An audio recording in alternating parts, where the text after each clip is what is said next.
Having discussed mathematical models and subsequently recurrence relations, now we shall get into the next module, which is average case analysis.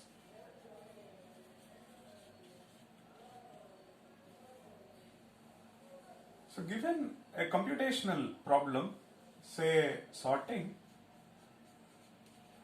we have different algorithms to solve this, right? Say bubble sort, if you look at it, and if you look at the best case is theta of n square, and the worst case is also theta of n square. Then we have selection sort. For this also it is both best and worst case are theta of n square. Then we have insertion sort.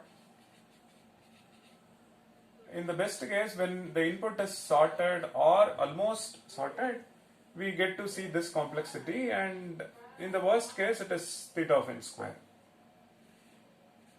Then we have merge sort. We see that in the best case it is theta of n log n, and in the worst case it is theta of n log n. Next we have quick sort. In the best case it is theta of n log n, and in the worst case it is theta of n square. Then we have Eve sort. Both the best and worst case are theta of n log n. There are a couple of interesting things to note. This alone, merge sort alone, is external sorting or out of place sorting. You need an additional storage to perform sorting. And if you look at this, rest all in place, everything else is in place. This is in place, and it takes theta of n log n in the worst case. So among all, this is considered to be efficient. So in place efficient algorithm is Eve sort, or if you are not bothered about whether it is in place or external sorting, then it is either merge sort or Eve sort. Rest of them, it varies between something like n log n to n square, or n to n square to n square, and so on. Correct? This is what we have. Now, what is that we are interested in as part of average case analysis? It's like this. How do we calculate the simple average? Suppose we have, say, n items, and to calculate the simple average, we say sigma ai divided by n.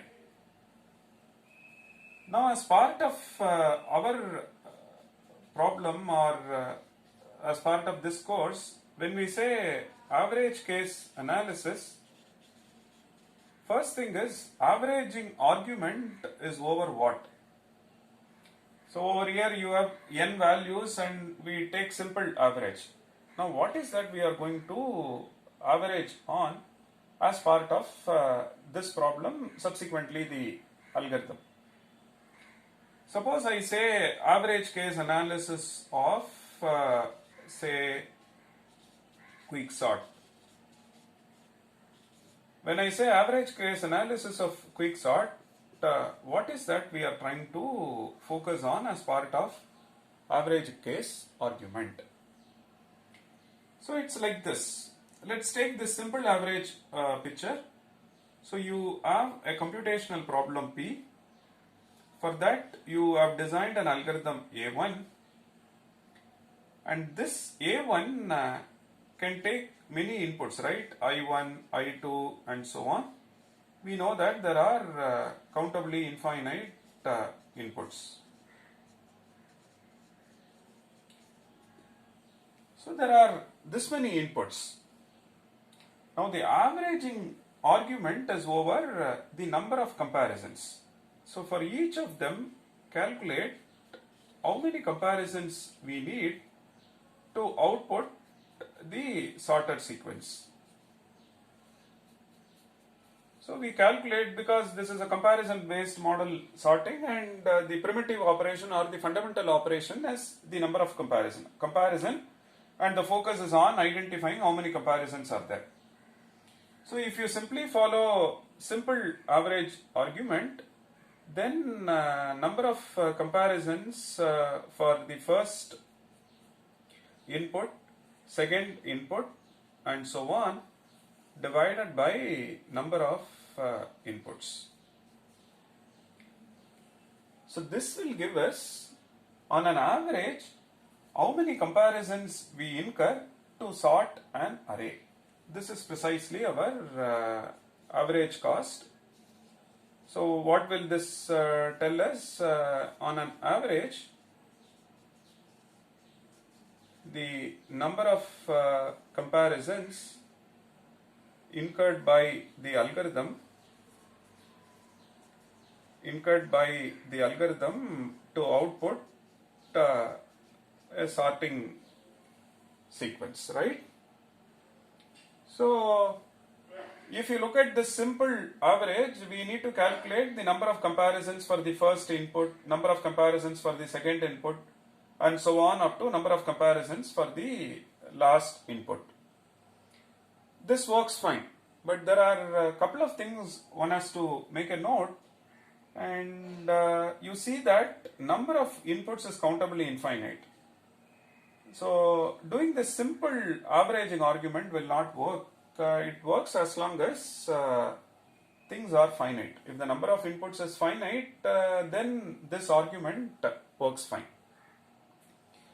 So now we need a different look at this problem, or a different perspective, using which we can look at this analysis.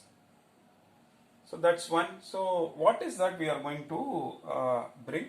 So we are going to bring probability based approach for average case analysis.